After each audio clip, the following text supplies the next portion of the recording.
BJP అక్కడ ఆధిక్యాన్ని ప్రదర్శించే అవకాశం ఉంది అంటూ చర్చ జరుగుతోంది. అండ్ ఇదే అంశానికి సంబంధించి మనం డీటెయిల్గా మాట్లాడుకోబోతున్నాం. ఫిబ్రవరి 11న ఉదయం 7 గంటల నుంచి సాయంత్రం 5 గంటల వరకు పోలింగ్ జరగబోతోంది. అండ్ ఫిబ్రవరి 13న ఫలితాలు వెల్లడి కాబోతున్నాయి. ఫలితాల వెల్లడికి ముందే మేయర్ పదవికి పోటీ ఆసక్తికరంగా మారుతోంది.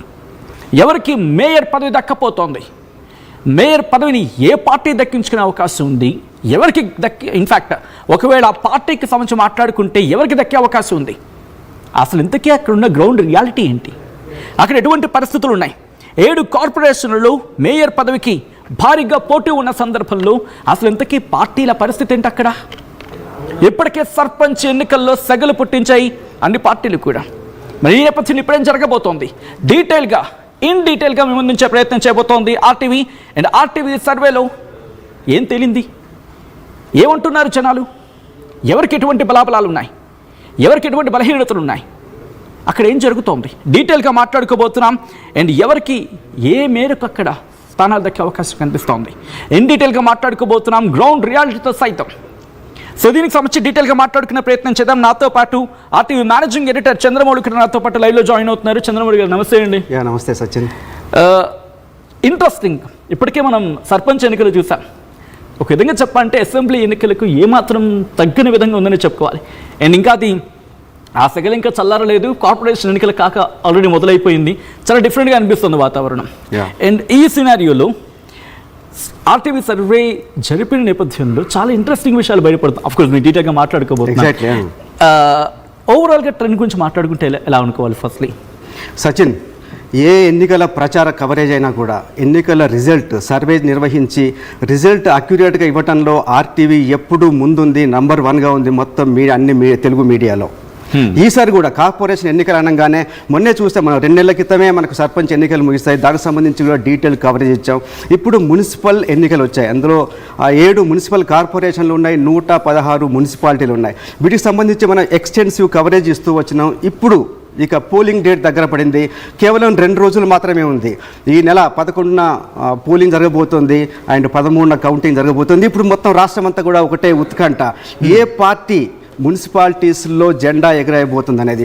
దానికి సంబంధించి ఆర్టీవీ చాలా ఎక్స్టెన్సివ్గా సర్వే చేసింది, వేలాది సంఖ్యలో ప్రజల నుంచి అభిప్రాయాలు సేకరించింది. ముఖ్యంగా ఇవన్నీ కూడా అర్బన్ ఏరియాలో, సిటీ ఏరియాలు కాబట్టి అక్కడున్న ముఖ్యంగా ఉద్యోగులు ఏమనుకుంటున్నారు, అక్కడ వ్యాపారులు ఏమనుకుంటున్నారు, గృహిణులు ఏమనుకుంటున్నారు, అలాగే వివిధ కుల వృత్తుల వాళ్ళు ఏమనుకుంటున్నారని చెప్పేసి మా రిపోర్టర్లు, మా నెట్వర్క్ అంతా కూడా చాలా ఎక్స్టెన్సివ్గా సర్వే చేసింది. దానికి సంబంధించి చాలా ఇంట్రెస్టింగ్ రిజల్ట్స్ రాబోతున్నాయి. బహుశా ఇది ఎవరు ఊహించని రిజల్ట్ సచిన్. దాని గురించి మనం చాలా డీటెయిల్గా మాట్లాడుకుందాం.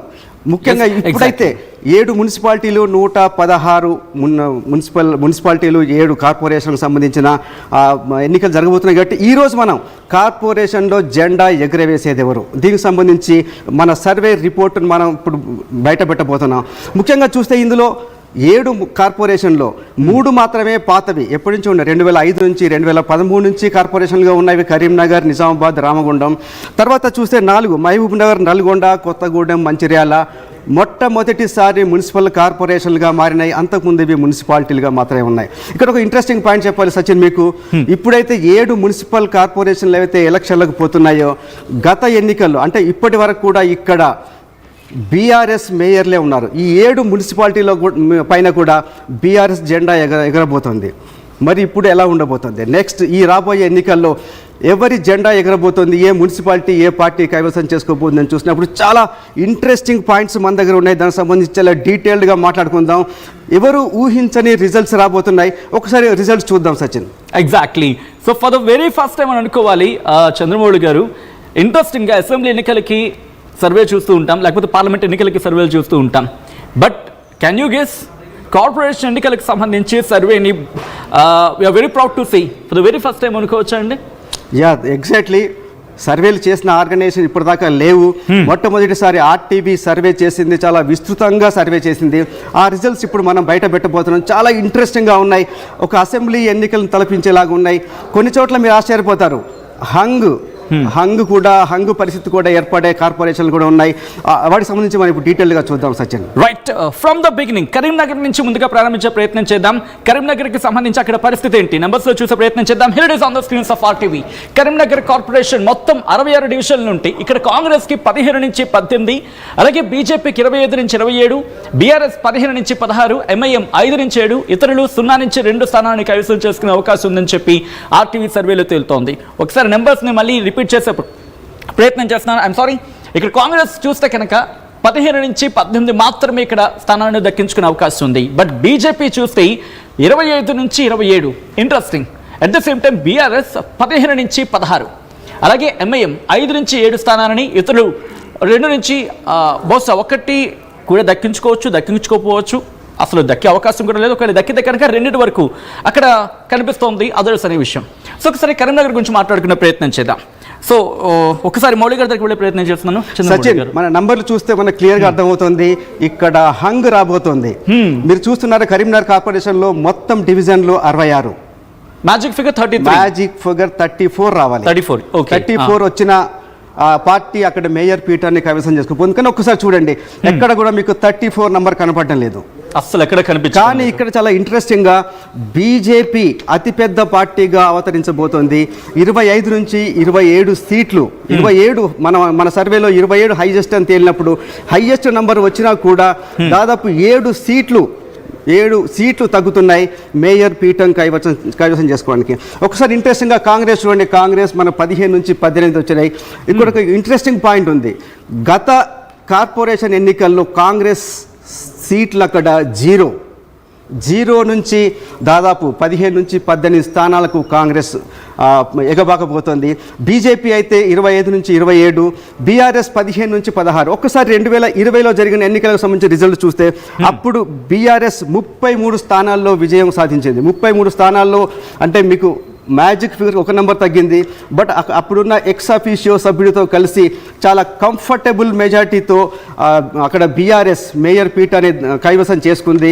ఇప్పటిదాకా అంటే ఈ గడువు ముగిసే వరకు కూడా అక్కడ బీఆర్ఎస్ మేయరే పనిచేస్తూ ఉన్నారు. కానీ ఇప్పుడు చూస్తే బీఆర్ఎస్ బలం సగానికి సగం తగ్గిపోయింది. ఇంకొక ఇంట్రెస్టింగ్ పాయింట్ మీకు చెప్తాను సచిన్. అక్కడ గత ఎన్నికల్లో బీజేపీ గెలుచుకుంది 13 సీట్లు అయితే బీజేపీ బలం ఇప్పుడు డబుల్ రెట్టింపు అయిపోయింది. అంటే మనం చూడొచ్చు, ఒకవైపు బీఆర్ఎస్ బలం సగానికి సగం తగ్గితే బీజేపీ బలం మాత్రం డబుల్ అయింది, రెట్టింపు అయింది చూడొచ్చు. కాంగ్రెస్ చాలా ఫినామినల్గా 0 నుంచి దాదాపు 15 కానీ 18 కానీ గెలుచుకునే అవకాశాలు ఉన్నాయి. ఇక్కడ ఏం జరగబోతుంది, ఈ హంగ్ వచ్చిన పరిస్థితిలో ఇక్కడ ఏం జరిగే అవకాశం ఉంది? ఒక విషయం మీకు చెప్పాలి సచిన్, ప్లీజ్. 34 రావాలంటే ఏకైక ఆప్షన్ ఏముంది బీజేపీకి చూస్తే, అక్కడ ఎక్స్ అఫీషియో సభ్యులు ఉంటారు. అంటే స్థానికంగా ఉన్న ఎమ్మెల్యేలు కావచ్చు, ఎమ్మెల్సీ కావచ్చు, ఎంపీలు. ఆ లెక్కను చూస్తే బీజేపీకి ఉంది ఒక ఎంపీ ఉన్నారు బండి సంజయ్, దాంతోపాటు ఒక ఎమ్మెల్సీ ఉన్నారు మల్క కొమరయ్య కానీ అండ్ అంజిరెడ్డి, 2 ఎమ్మెల్సీలు ఉన్నారు. కానీ అందులో వాళ్ళు 11 నుంచి 14 వరకు ఎలక్షన్ కమిషన్ వాళ్ళకు అవకాశం